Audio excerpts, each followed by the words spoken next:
গৃহপ্রবেশ ধারাবাহিকটিতে এখন জমজমাট পর্ব চলছে। গৃহপ্রবেশ ধারাবাহিকটিতে মিষ্টি একটা প্রেম কাহিনী নিয়ে শুরু হয়েছিল। গৃহপ্রবেশে আমাদের সবার প্রিয় বকুলি প্রধান চরিত্রে কাজ করছে।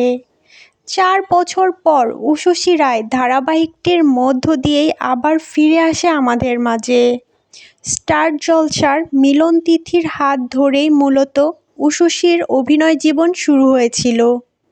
এবার গৃহপ্রবেশের মাধ্যমেও দর্শক মহলে মন জয় করে নিচ্ছে আমাদের সবার প্রিয় উষসী রায়। গৃহপ্রবেশে এবার টান টান পর্ব চলছে। আদ্রিতের সাথে হয়তোবা এবার দেখা হয়েই যাবে শুভলক্ষ্মীর। আবারও সেই আভাস দিল ধারাবাহিকটি। ডক্টর মোহনা তার বন্ধুর সাথে ফোনে কথা বলছিল। তখন তার বন্ধু শুভলক্ষ্মীর সাথে প্রজেক্টে কাজ করার ব্যাপারে কথা বলছিল। ঠিক তখনই মোহনার মুখে শুভলক্ষ্মীর নাম শুনে আদ্রিত চমকে গেল। তবে কি আদ্রিত আর শুভলক্ষ্মীর কথা মনে পড়ে যাবে এবার?